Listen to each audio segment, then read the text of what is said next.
एक सबसे संजीदा सवाल है कि पालम ड्रेनेज में सीवर का पानी क्यों डाला जा रहा है, और वो भी एक दिन या 2 दिन से नहीं, पिछले कई महीनों से ये कहानी लगातार देखने को मिल रहा है। जबकि साफ साफ शब्दों में लिखा हुआ है कि किसी भी बरसाती नाले में सीवर का पानी नहीं डाला जाएगा। तो ऐसे में आखिर इस पालम ड्रेनेज के अंदर सीवर का पानी क्यों डाला जाता है? यह समस्या कितनी गंभीर है, इसको समझने के लिए थोड़ा सा भौगोलिक दृष्टिकोण पर ध्यान देना बेहद जरूरी है। इस ड्रेनेज के दोनों तरफ तकरीबन कई हजार घर बसे हुए हैं। अब कई हजार घर बसने का मतलब यह हुआ कि जनसंख्या कितनी होंगी, इस बात को आप आसानी से समझ सकते हैं। जब वहां लोग रहते हैं तो जीवन यापन करने के लिए तमाम सुविधाएं भी होंगी, और उन सुविधाओं पर इस पालम ड्रेनेज का कितना बुरा असर पड़ रहा है, इस बात को आसानी से इस तरीके से समझा जा सकता है कि गर्मी के दिनों में भी एसी 15 से 20 दिन ही काम करता है, नहीं तो फिर एसी बनवाने के लिए आप तैयार हो जाएं।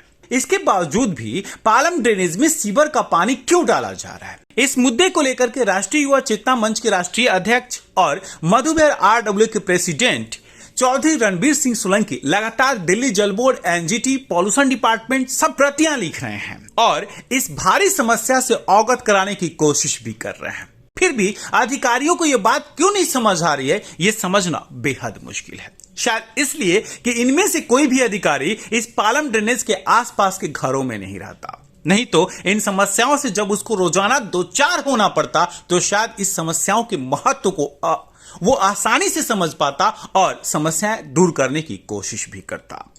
रणबीर सिंह सोलंकी लगातार दिल्ली जल बोर्ड के तमाम अधिकारियों के साथ साथ दिल्ली सरकार के तमाम मंत्रियों को भी इस बात से अवगत करा चुके हैं कि पालम ड्रेनेज में सीवर का पानी डाला जा रहा है, और इस लापरवाही के कारण से न जाने कितने भयंकर हादसों को दावत दिया जा रहा है। इन हादसों के शिकार स्थानीय लोग तो हो ही रहे हैं, लेकिन जाने अनजाने में शहर के दूर दराज में फैले हुए लोगों पर भी इसका बुरा प्रभाव जरूर पड़ रहा है।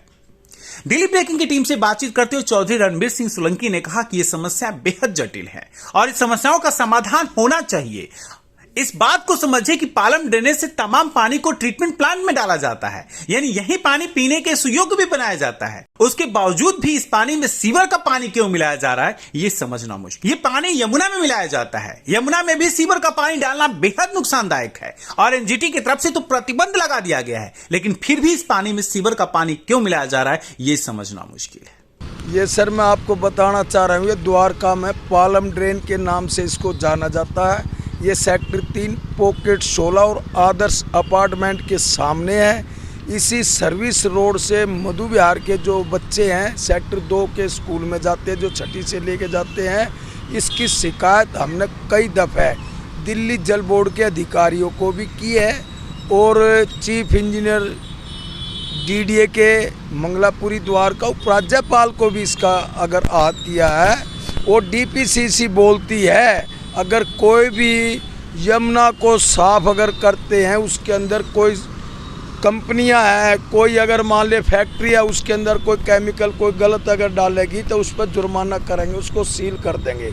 मैं तो ये कहना चाह रहा हूँ दिल्ली जल बोर्ड के खुद अधिकारी जो यमुना को साफ करने के लिए करोड़ों रुपया सालाना खर्च होता है, मैं तो कह रहा हूँ अरबों रुपया भी खर्च होता है उसका। अगर उसका मेंटेनेंस देखो 10-20 साल में तो कितना करोड़ रुपया उस पर खर्च हुआ है। हमने इस पे RTI लगाया तो दिल्ली जल बोर्ड के अधिकारियों ने बोला इसके अंदर कोई सीवर का पानी नहीं गिर रहा है, जबकि मैंने इसका मौके पे वो चाहे दैनिक जागरण के कब आया था जब अपने RTI डाला था, ये पिछले महीने 6ठे महीने में, जैसे 2023 के 6ठे महीने में मैंने इसकी RTI लगाई थी और इसकी हेयरिंग भी थी। इन्होंने जो जवाब दिया था कि इसमें सीवर का पानी नहीं डला है, जानकारी दिल्ली जल बोर्ड को नहीं है तो और किसको होगी।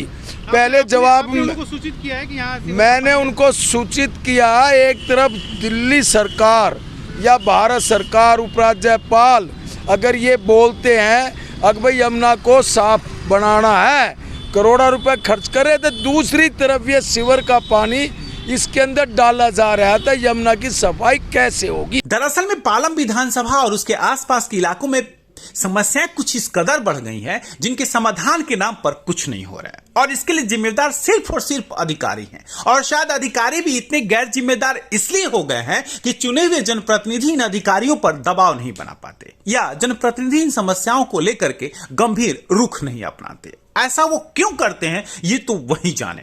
क्या पार्टी के लोगों को भी ध्यान नहीं आता, ये भी पार्टी के लोग ही जाने। लेकिन समस्याओं से जूझ रहे स्थानीय लोगों को आखिर समाधान कब मिलेगा, इसके लिए सबकी निगाहें अधिकारियों की तरफ जरूर है। अधिकारी भी इतने कर्तव्य विमूढ़ हो गए हैं कि समस्याएं जानने के बावजूद भी समस्याओं को लेकर के जागरूक नहीं हो पा रहे हैं।